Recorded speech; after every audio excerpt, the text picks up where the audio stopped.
Have you ever wondered why we go to war? Or why you never seem to be able to get out of debt? Why there is poverty, division, and crime? What if I told you there was a reason for it all? What if I told you it was done on purpose?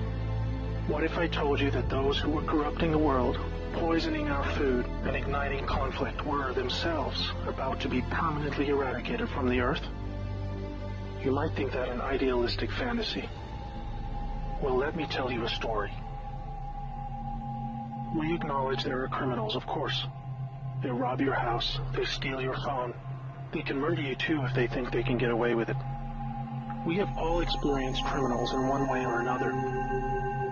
Criminals, as we know, are those who choose personal gain over the rights of others and have no regard for the law. But here is where you need to expand your thinking. Criminals can also succeed in business and politics, and can be elected as our leaders. If a criminal became the president, imagine what they could achieve. They could use the full weight of their executive power to commit much larger crimes, and ensure they and their friends were enriched to the fullest extent possible. A criminal president could create alliances with other criminal presidents, and then collaborate on more global criminal activities. Anything goes. Drug running, human trafficking, whatever makes the big bucks. The 20th century was turbulent with war, economic disaster, famines, and displacement.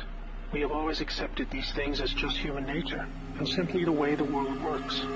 Something inevitable, and due to the weaknesses of human nature that drive us to these actions. This is where we were all tragically wrong. You are not a criminal. I'm not a criminal. So how can we just assume that it is human nature that is driving all this pain and misery? What if it wasn't human nature at all, and as a result of something more deliberate? We were taught that capitalism was the cause of a massive rich-poor divide and the reason for poverty, which in turn is the reason for war, crime, and starvation. Others were taught that communism, the system of equal wealth across all people, was really to blame for the mess. But you see, folks, it is none of these things. It is not our nature to fight and be racist. It is not in our nature to rob from others. What you must learn is that it was the criminals all along. Yes, they got power. More power than a criminal should ever have. They rose to the top of media companies that control our news and entertainment. They ascended to the top of the banking system, also to the Oval Office, to Brussels, to the Vatican, to the Crown. They crept in quietly. They became leaders of agricultural companies who had control over our food supply. Also big pharmaceutical companies, the ones we trust to help us when we're sick. Nobody stopped them, and they just recruited more criminals to help them. First, they accumulated the world's wealth. They invented a system of money called central banking, which lends money to governments with interest, placing countries into eternal debt. People's wealth got less. Their wealth got more. Much more. When a criminal is already as rich as they can get, then protecting their ill-gotten gains becomes the priority. Angry citizens tired of being poor are a major obstacle and can revolt if they suffer enough. The criminals needed to prevent this. So they diverted attention to the last remaining competitor, the people of the world. You and me. We were not happy being ruled by criminals and having to work 3 jobs just to survive. They know we won't accept it. So they use their control of the media to set black against white, woman against man, young against old, Muslim against Christian. They convinced us we were the problem so that we would fight and destroy ourselves. To get it done faster, they attacked all aspects of humanity that make us strong. Like family. Using their influence over culture, they popularized lifestyle choices that led to a surge in broken homes, lost youth, and substance abuse. I could talk all day about how else they deliberately weakened us, and it would turn your stomach. We were just trying to get on with living. So where are all the good guys? Good people just want to get married, have kids, make a living, and enjoy their liberty. Well, there were good guys. Many. One became the President of the United States in January 1961. He knew about these criminals and wanted them gone. He knew their intentions for us all, and he wanted to fight them. Sadly, he had no idea how powerful they had become. Reagan also had good intentions for the American people. He knew this criminal mafia controlled almost everything by this stage, including the powerful rogue intelligence agencies. His economic policies were promising, but the criminals needed a weak America to hold on to their power. Reagan was shown with a bullet that a growing U.S. economy and prosperous citizens were not what the criminals wanted. It was looking pretty grim for good people. Every time someone wanted to stand up and do the right thing, they got stopped. Were we ever to be freed? These criminals are also known as the Deep State, or Cabal, because of how they control things behind the scenes. Every president after Reagan was one of these Deep State criminals, and their empire got even stronger. With each bad president came new depths America and the world would sink. The world collapsed into darkness. Do you need me to tell you how? Destroyed factories, declining job numbers, sicker people, opioids, destruction of Iraq, Syria, and Yemen with pointless war, displacement of people into Europe, ISIS, terrorism, collapsed governments, poverty, and genocide. Total misery. Do you think that was inevitable? Hell no. Well, here's where things start to take a new turn. When the full picture comes to be known, it will forever be regarded as the greatest story ever told. Well, here is the top line. Some good people still held positions of power. They valued humanity and the rule of law. While the criminals discussed their game plan at the annual Bilderberg meetings, the good guys were making plans of their own. The information age was coming to change history forever. As the internet flooded into every home and appliances became smarter, and when people started carrying tracking devices, an opportunity to put an end to criminal control over the world was emerging. We became connected, trackable, and surveilled. But so did they. They became dependent, just like we did, on email, SMS, instant communication.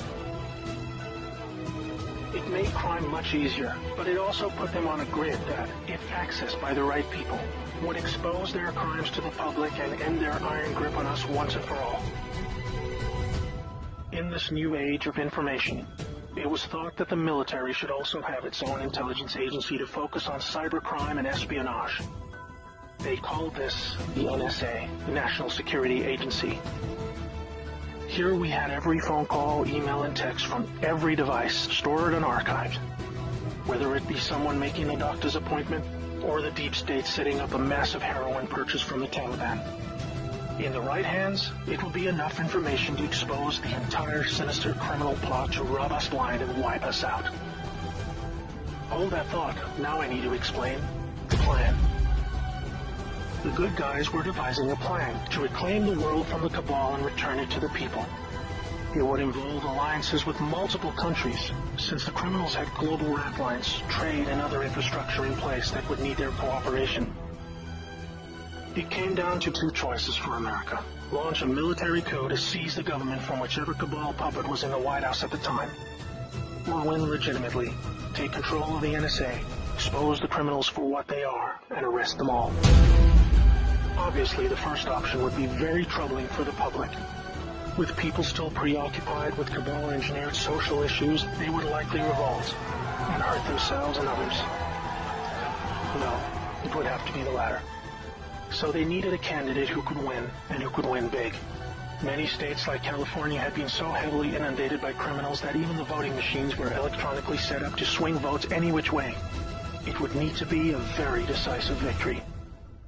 Good patriots in the U.S. military and their global partners asked Trump to run for president so they could take back control of America legitimately without alarming the public. Trump was a good choice, obviously, because he overcame the voter fraud and won. But he was a patriot, and he was loved and admired by the public. He was not interested in joining the cabal because they hated America, and he did not agree with them on that point. As soon as he showed interest in taking power, they activated their media assets to viciously turn on him. That's when we saw the sudden hatred emerge. Even when he won, the cabal still had no idea what he was a part of, and the sophisticated plan that was about to unfold against them. Shocked at their loss, they mobilized their full arsenal of intelligence, media, money, and technology to try and take back power. Their people at the top of the DOJ and FBI then put together a plan to frame Trump and have him impeached. This is where we come back to the NSA again. All messages were stored and could be used to expose this plot and prevent Trump's overthrow. An entire book will be written about the first 2 years of Trump's presidency. False flag terror attacks, downed planes, missile alerts, assassination attempts. Here is the point. The world is currently experiencing a dramatic covert war of biblical proportions. Literally the fight for Earth between the forces of good and evil. I can't put it in simpler terms, but I can say it appears the good guys are winning. The cabal had complete control over North Korea. They hijacked the Kim dynasty, took them hostage, and worked to build up a nuclear arsenal to threaten the world. Kim Jong-un suddenly embracing peace was simply because the deep state were beaten and driven out. ISIS was also destroyed in the year following Trump's win.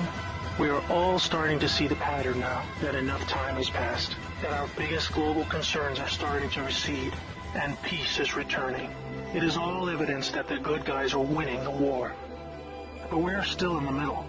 While a lot is improving, it still puzzles many that most of these known criminals are still free, especially the higher-ups like Hillary Clinton, the Bushes, and Obama. That is coming in the next chapter of the story. That's why we have Q. The good guys with control over the NSA began the Q intelligence dissemination program to invoke an online grassroots movement that came to be called the Great Awakening. It started on underground internet channels and then moved to the mainstream. Q has been a fun distraction for those who follow world events and desire truth, but it is about to begin a much more important and necessary phase, keeping the public informed when the deep state war breaks out onto the surface. By this, I mean high-profile arrests. Yes, folks, the criminals I'm referring to are famous politicians, actors, singers, CEOs, and celebrities. People who have earned our trust, respect, and admiration. They have done very bad things that are all fully known and documented, and they will be severely punished. Those of us who have followed Q since the beginning will be here to help you make sense of the coming events. We are among the first to realize that our petty partisan divisions are just trivial distractions, and we are all enslaved by a hidden enemy. We realize that the problem was never capitalism or socialism, Democrat or Republican, black or white, Muslim or Christian. We know it was just very powerful criminals who had too much power. Fellow slaves, it's time to buckle your seatbelt, recognize your true enemy, and embrace a new future that we all owe to the brave patriots who risk their lives to achieve this victory against the greatest force of evil the world has ever known. May God bless America.